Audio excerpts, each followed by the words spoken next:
Today is Pink Shirt Day, a day of anti-bullying, and it's also the culmination of the Kindness Wins campaign that's been going on all month here in Lloydminster during February. So check in to see what's been going on at Barr Colony School. I'm joined today with the Vice Principal of Barr Colony School, Pam Mathers. Thank you so much for taking some time to talk with me today. I'm glad to meet with you, Jace.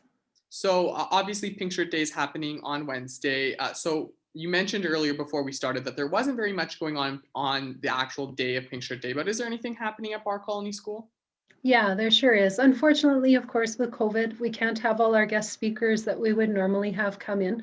We are doing some things virtually, but rather than focusing on kindness just one day this month, we've been focusing on kindness for the entire month of February. And so one of the things that we've been fortunate enough to receive is we've received the Kindness Wins grant, and that's from the Beyond Borders Circle of Change group. And with that grant, what we did is we purchased some cards. And so just, I have a few here. Just a little note card like this that might have a nice little picture on the outside and it's blank on the inside, or it might have room for a message on the outside and then room for a kind message on the inside. So we purchased one card per student in the school. And then each class has picked a group of people that they want to reach out to, share kindness with. And we've been talking about how kind words matter. And so on Kindness Day, on Pink Shirt Day, some of our classes are going to be sharing what they made with other people. We have a grade 6 class. They chose to write their cards to residents at Point West. It's actually a class that last year, before COVID, they were able to go visit with the residents at Point West. And when the teacher brought the idea to them who they would like to write to, the kids decided they really wanted to write to their buddies at Point West. So tomorrow they're going to walk to Points West and they're going to deliver their cards and then a few games and puzzles to the residents there as a way to show kindness to them. Some other classes chose to spend some of the money on, this sounds really funny, but popsicle sticks. So I'm just going to show you some of them. So we call them positive popsicle sticks. And so on one side, it might just have some fancy colors, but then on the other side, there's a positive message. So I can help others, or I believe in myself.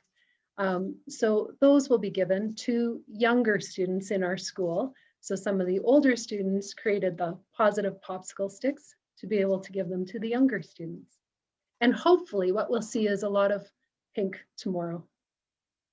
Obviously, Pink Shirt Day started a while ago, and yes, here in Lloydminster, I think it's kind of taken on a life of its own, and that the Kindness Wins campaign goes on all throughout the month. How important is it, do you think, to be able to have a day, not just a day, but also make it an entire month, and not just focus on anti-bullying, but focus on the idea of kindness? Yeah, and I like that it says Kindness Wins. I guess you can't see my shirt, but it's one of the co-op versions of the Kindness Wins shirt. And that's something I was reflecting on before I knew I was going to speak with you, Jace, is how proud I am of our community, because I know that Pink Shirt Day is something that a lot of schools do. There might be some businesses across Canada that participate in Pink Shirt Day, but I believe that the community of Lloydminster has really taken hold of this and made it not just a day, but an event that is a community-driven event, so that when kids are going home and talking about Pink Shirt Day, their parents are also talking about it. Because if they're filling up with gas at the co-op gas station, they're seeing the shirts there. And it's very much something that is very alive in our community. We chose to focus on it for an entire month. To be honest with you, to be able to help students with their own wellness and their own self-esteem. We firmly believe that for children to have a strong sense of resiliency, being kind and generous to others is really crucial. Having a sense of belonging. So for our older students that are making note cards or positive sticky notes or the positive popsicle sticks for younger students, they're creating a sense of belonging for themselves and the younger students within our school community. And then being kind and generous to other people within our community is what some of our older students are doing by taking cards to Points West and taking another class delivered cards to the Dr. Cook residents as well.